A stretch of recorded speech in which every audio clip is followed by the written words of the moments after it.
बिस्मिल्लाहिर्रहमानिर्रहीम। अस्सलाम वालेकुम दोस्तों, बहनों, भाइयों, बुजुर्गों। आज हम इस इस्लामी मालूमाती और तालीमी वीडियो में तामीर काबा के बाद हजरत इब्राहिम अलैहिस्सलाम की दुआओं को बयान कर रहे हैं। इस वीडियो में हम दो मखसूस दुआओं को बयान कर रहे हैं जिनमें से इनकी दुआओं की अहमियत और असरात पर रोशनी डाली गई है। सूरह बकरा की आयत नंबर 126 और 129 का तर्जमा और तफसीर पढ़ें, जिसमें अल्लाह ताला फरमाता है। 126 में अल्लाह ताला का फरमान है, जिस तर्जमा ये है, और याद करो जब इब्राहिम ने अर्ज की, ऐ मेरे रब, इस शहर को अमन वाला बना दे और इसमें रहने वाले जो अल्लाह और आखिरत के दिन पर ईमान रखते हो इन्हें मुख्तलिफ फलों का रिज़्क़ अता फरमा। अल्लाह ने फरमाया, और जो कुफ्र हो तो इसमें से भी थोड़ी सी मुद्दत के लिए नफा उठाने दो, फिर इसे दोज़ख के अज़ाब की तरफ मजबूर करूंगा और इन पलटने की बहुत बड़ी जगह है। हजरत इब्राहिम अलैहिस्सलाम ने तमीर काबा के बाद मदद दुआएं की, बहुत सी दुआएं की। इनसे मालूम हुआ कि नेकी करके कबूलियत की दुआ करना सुन्नत खलील है। हजरत इब्राहिम अलैहिस्सलाम ने औलाद के लिए अमामत मांगी थी, तो ये फरमाया गया कि जालिमों को नहीं मिलेगी। इसलिए हजरत इब्राहिम अलैहिस्सलाम ने बाद में जब ये दुआ की तो इसमें मोमिनीन को खास फरमाया कि मोमिनों को रिज़्क़ दे, और यही अदब का तकाजा था। अल्लाह ताला ने करम किया, दुआ कबूल फरमाई और इरशाद फरमाया कि रिज़्क़ सबको दिया जाएगा, मोमिन को भी और काफिर को भी।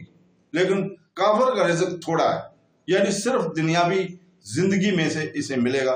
हजरत इब्राहिम अलैहिस्सलाम ने खाना काबा के लिए रिज़्क़ की फरावानी की दुआ मांगी थी।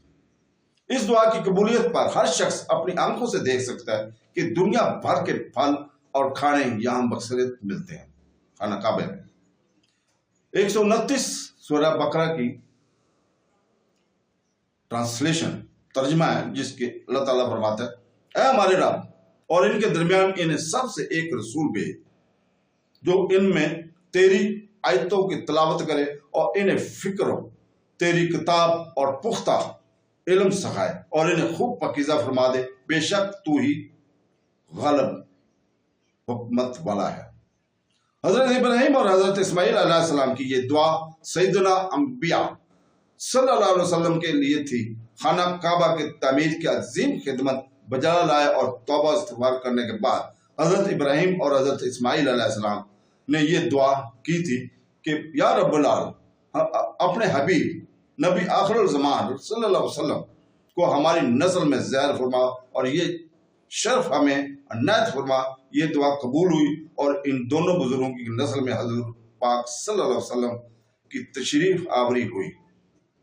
इमाम गावी ने एक हदीस रवायत की है कि हजूर अकरम सल्लल्लाहु अलैहि वसल्लम ने फरमाया, मैं अल्लाह ताला के नज़दीक खातमुन नबीय्यीन लिखा हुआ। हालांकि हजरत आदम अलैहिस्सलाम का खमीर तैयार हो रहा था, मैं तुम्हें अपने इब्तदाई हाल की खबर दूं। मैं दुआ इब्राहिम हूँ, बिशारत ईसा हूँ, अपने वालिद के इस ख्वाब की तबीर हूँ जो उन्होंने मेरी वलादत के वक्त देखी, और इनके लिए एक बुलंद नूर ज़ाहिर हुआ जिससे मुल्क शाम के अवान और महल्लात में इनके लिए रोशन हो गए। इस हदीस में दुआ इब्राहिम से यही दुआ मुराद है जो इस आयत में मज़कूर है। अल्लाह ताला ने ये दुआ कबूल फरमाई और आखिर ज़माना में हजूर सैयदना अंबिया हजरत मोहम्मद मुस्तफ़ा सल्लल्लाहु अलैहि वसल्लम को माबूस फरमाया। आयत में किताब से मुराद कुरान पाक और इसकी तालीम, इससे हक़ाइक़ और मायने को सिखाना मुराद है, और हिकमत में सुन्नत, अहकाम, शरीयत और इसरार वगैरह सब दाखिल है। हजरत इब्राहिम अलैहिस्सलाम ने हजूर अक़दस सल्लल्लाहु अलैहि वसल्लम के मुतल्लिक़ बहुत सी दुआएं मांगी जो रब्बुल इज़्ज़त ने लफ्ज़ ब लफ्ज़ कबूल फरमाए। हजूर पर नूर सल्लल्लाहु अलैहि वसल्लम मोमिन जमात में मक्का मुअज़्ज़मा में पैदा हुए, रसूल हुए, साहिब किताब हुए, आयात की तिलावत फरमाई, उम्मत को किताब अल्लाह सिखाई, हिकमत अता फरमाई, इनके नफसों को तरकिया दिया, इसरार अल्लाही पर मतला किया।